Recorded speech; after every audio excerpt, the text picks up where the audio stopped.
এগৰাকী মহিলাই এখন এজাহাৰ দিছিলে 2024 চনতে যে তেখেতক প্ৰেমৰ প্ৰস্তাৱ দি বিয়া পাতিম বুলি কৈ এজন ল'ৰাই টকা হৰলুপি কৰি লৈ যায় আৰু সেইটো তদন্ত কৰিবলৈ গৈ আমাৰ দীপজ্যোতি বৰা নামৰ এজন মানুহ যাৰ ঘৰ লাহোৱালত তেখেতক কৰায়ত্ব কৰা হয় আৰু আমাৰ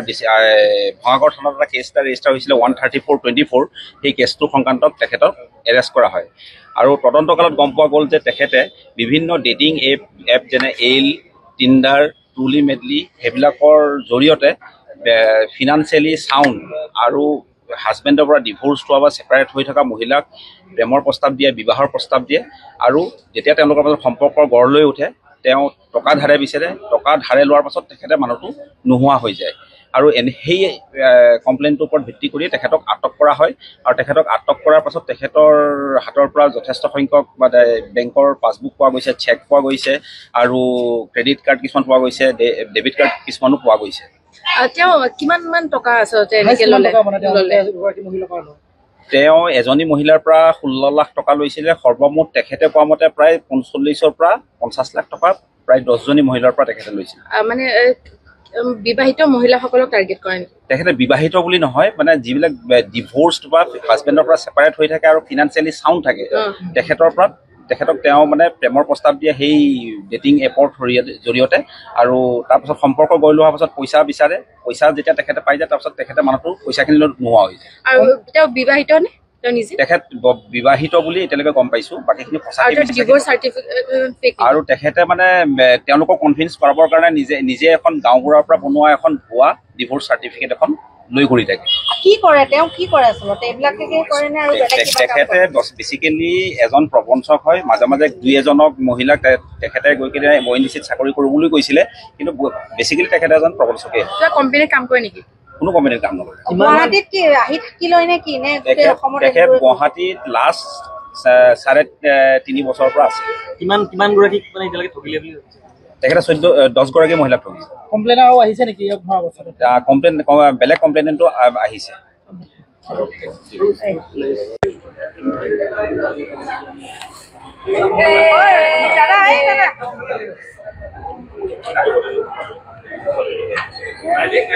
এগৰাকী মহিলাই এখন এজাহাৰ দিছিলে 2024 চনতে যে তেখেতক প্ৰেমৰ প্ৰস্তাৱ দি বিয়া পাতিম বুলি কৈ এজন ল'ৰাই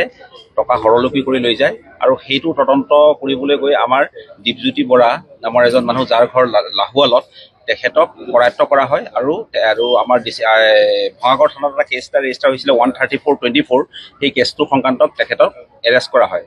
আৰু তদন্তকালত গম পোৱা গ'ল যে তেখেতে বিভিন্ন ডেটিং এপ যেনে এইল টিণ্ডাৰ ট্ৰুলি মেডলি সেইবিলাকৰ জৰিয়তে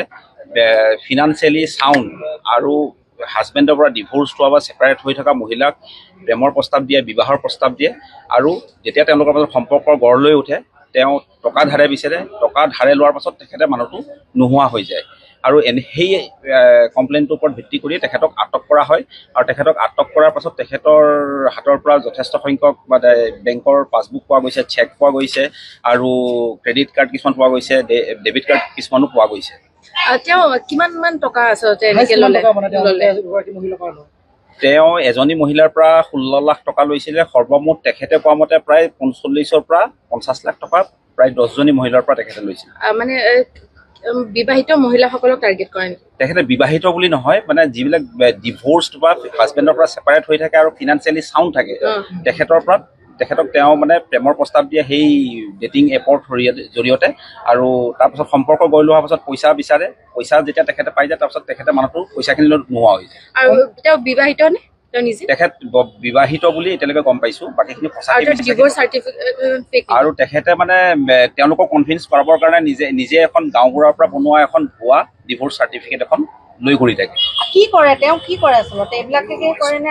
তেখেতে বেচিকেলি এজন প্ৰবঞ্চক হয় মাজে মাজে 2-এজনক মহিলাক তেখেতে গৈ কিনে ONDC চাকৰি কৰোঁ বুলি কৈছিলে কিন্তু বেচিকেলি তেখেতে এজন প্ৰবঞ্চকে কোম্পানীৰ কাম কৰে নেকি কোনো কোম্পানীৰ কাম নকৰে তেখেত গুৱাহাটীত লাষ্ট